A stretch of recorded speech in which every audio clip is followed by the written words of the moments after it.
Welcome to Project 2. Here we're going to build an app that evaluates various housing criteria and then suggests a valuation estimate, and we're using machine learning.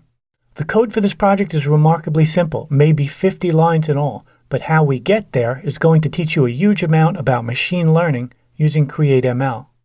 So to give us an accurate prediction of a house, we're going to add some input like the number of rooms of the house, number of bathrooms, garage capacity, and the year it was built, and the size of the house, and what condition the house might be in, poor, fair, average, good, or perfect. And that's the output for the values that we set. And what's fascinating is to see how CoreML views the relations between our variables. For example, going from a one-bedroom to a two-bedroom house doesn't add much value. But going up to a 3, 4, or 5-bedroom does. So you can see the value really bumps up as you increase from 3, 4, and 5. And the same thing with year built.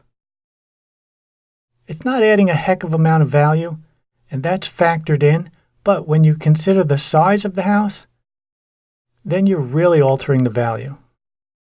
So this is a fun app to put together, and we go really deep into CreateML.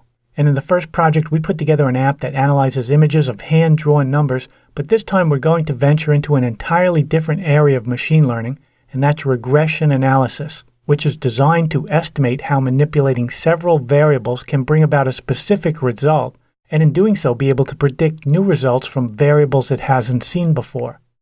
So get ready to dive deep into CreateML, because this one's up next.